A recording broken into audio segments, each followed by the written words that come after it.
Today I'm going to talk about the difference between approvals and to-dos in Dubsado. So I have two sample workflows. This first one is one with an approval. You can see that I have a discovery call scheduler, and then I have a proposal that I'm sending immediately after the appointment has ended. However, obviously, most of the time you need to adjust a proposal before you send it. So I have this as an approval. But the problem with an approval is that they expire after 3 hours, which I don't know about you, but I can't always get something done in 3 hours, and then it kind of breaks your workflow.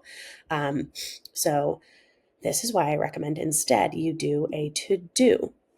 So in this workflow, you can see I still have the scheduler. So after that call is over, there is a to-do that's created, and I'm going to go into adjusting this. So the to-do is assigned to myself. I have it 0 days after the appointment has ended, which is when I was sending the form in that last workflow with the approval. But now it's a to-do that says, I always start with client name, and it says adjust proposal, then check this box in the workflow to send. I also have an email reminder sent to myself in case I forget, even though I always go to adjust my proposals right after my discovery calls. And then right after that, I have the sending the form immediately after all previous actions complete. So let me show you what this will look like. I'm going to pull up a sample client and show you the workflow in action.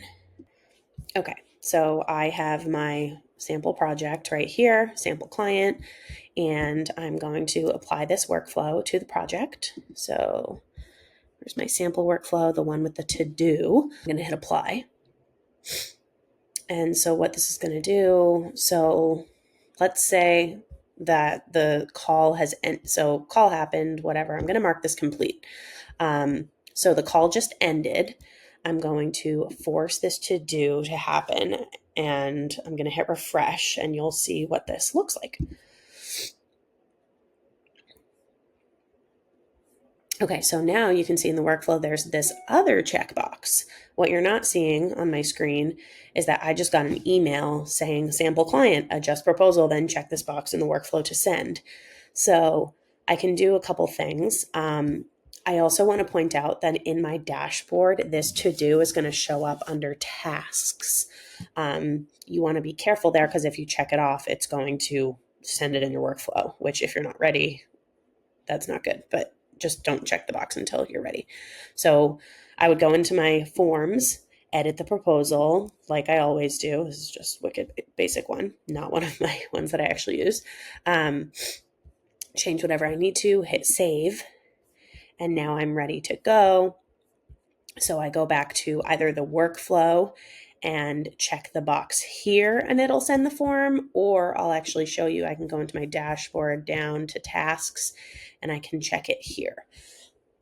So now if I go back to my project, to that sample client, you'll see the proposal has been sent. You can see it in the emails. That's always a good way to make sure if you're not sure if something's sent. And then you'll see in the workflow, that box has been checked, and then the next item occurred because it was after previous actions complete. So yeah, really great way to do something instead of approvals, because again, if I did choose to do this approval one, it looks like this.